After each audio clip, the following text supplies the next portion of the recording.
বন্ধুত্বের নামে পিঠে ছুরি মারার এমন নজির হয়তো খুব কমই দেখেছে বিশ্ব। এই তো বছর দুয়েক আগেও সাবেক প্রধানমন্ত্রী শেখ হাসিনা বলেছিলেন, আমেরিকা যার বন্ধু হবে তার শত্রু লাগে না। আমেরিকা যার বন্ধু হবে তার শত্রু লাগবে না। কাতারের বর্তমান পরিস্থিতি যেন সেই উক্তিরই এক জীবন্ত প্রমাণ।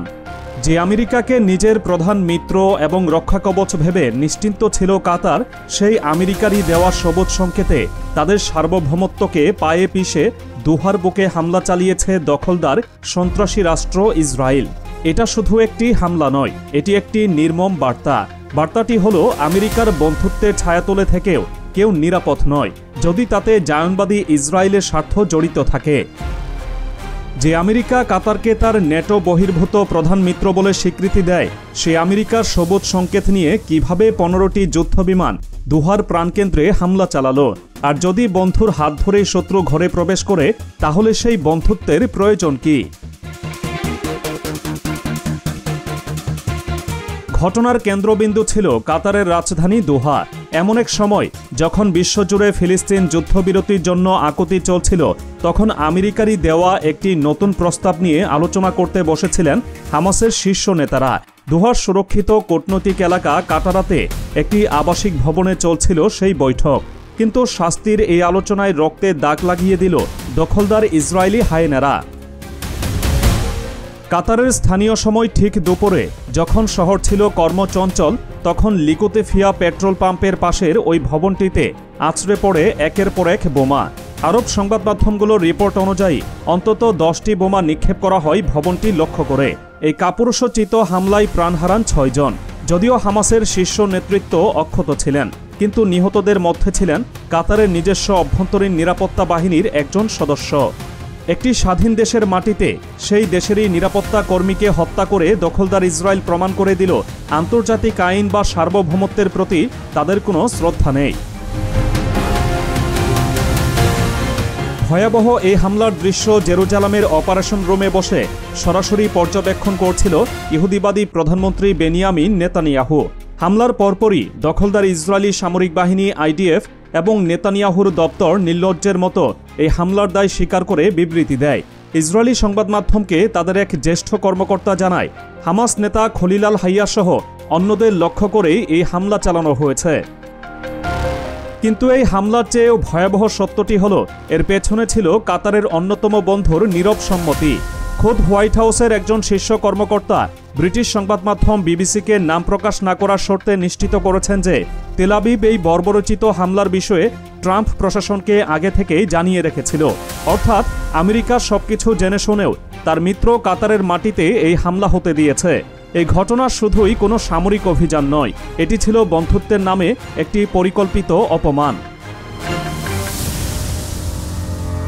হামলার পর দখলদার ইসরায়েলের অধ্যত্ব যেন সীমা ছাড়িয়ে যায়। তাদের সংসদ নেসেটের স্পিকার আমির ওহানা দম্ভের সাথে ঘোষণা করে এ হামলা পুরো মধ্যপ্রাচ্যের জন্য একটি বার্তা। বার্তাটি একেবারে পরিষ্কার, আরব বিশ্ব যতই আমেরিকার পদলেহন করুক না কেন, জায়নবাদী স্বার্থের সামনে তাদের কোনো মূল্য নেই। গাজায় চলমান ইসরায়েলি বর্বরতার বিরুদ্ধে যখন তথাকথিত শক্তিশালী আরব দেশগুলো কার্যকর কোনো অবস্থান নিতে ব্যর্থ হয়েছে, ইরানের উপর হামলার সময়ে যখন তারা নীরব দর্শকের ভূমিকা পালন করেছে, তখন এই হামলা তাদের চোখে আঙুল দিয়ে দেখিয়ে দিল যে দখলদারদের হিংস্র থাবা থেকে তারাও নিরাপদ নয়। এই বিশ্বাসঘাতকতা আরও বেশি যন্ত্রণার, কারণ কাতারের সাথে আমেরিকার সম্পর্ক কোনো সাধারণ মিত্র ছিল না। কাতার আমেরিকার ন্যাটো বহির্ভূত প্রধান মিত্র, এই তকমা শুধুমাত্র আমেরিকার সবচেয়ে বিশ্বস্ত দেশগুলোই পায়। মধ্যপ্রাচ্যে আমেরিকার সবচেয়ে বড় সামরিক ঘাঁটি আলুদেথ এই কাতারের মাটিতেই অবস্থিত, যেখানে প্রায় 10,000 মার্কিন সেনা মোতায়েন রয়েছে। মার্কিন সেন্ট্রাল কমান্ডের সদর দপ্তর হিসেবে এই ঘাঁটি থেকেই পুরো অঞ্চলে আমেরিকার সামরিক ছড়ি ঘোরানো হয়।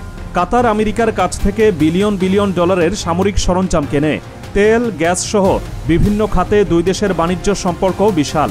আফগানিস্তান থেকে সেনা প্রত্যাহার হোক বা হামাস ইসরায়েল সংঘাত, প্রতিটি জটিল ইস্যুতে আমেরিকা কাতারের মধ্যস্থতার উপরই নির্ভর করে এসেছে।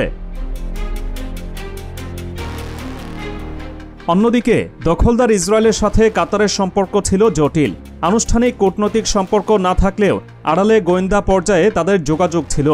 কাতারি দীর্ঘদিন ধরে হামাস এবং ইসরায়েলের মধ্যে প্রধান মধ্যস্থতাকারীর ভূমিকা পালন করে আসছিল। যুদ্ধবিরতি, জিম্মি বিনিময়, মানবিক সহায়তা সবকিছুর চাবিকাঠি ছিল কাতারের হাতে। আর সেই আলোচনার জন্যই ইসরায়েলি কর্মকর্তারা নিয়মিত দোহায় আসতেন যে কাতার শান্তির পথ তৈরি করছিল, সেই কাতারের বুকেই এমন নৃশংস হামলা এক কথায় অকল্পনীয়। এই বর্বরচিত হামলার পর কাতার তীব্র প্রতিক্রিয়া জানিয়েছে। দেশটির পররাষ্ট্র মন্ত্রণালয় এক বিবৃতিতে একে কাপুরুষোচিত এবং আন্তর্জাতিক আইনের সুস্পষ্ট লঙ্ঘন বলে অভিহিত করেছে। তারা কঠোর পরিণতির হুঁশিয়ারি দিয়ে বলেছে, পুরো ঘটনা খতিয়ে দেখে এর দাঁতভাঙা জবাব দেওয়া হবে। স্বয়ং জাতিসংঘের মহাসচিব অ্যান্তোনিও গুতেরেস এই ঘটনায় গভীর উদ্বেগ ও নিন্দা জানিয়েছেন।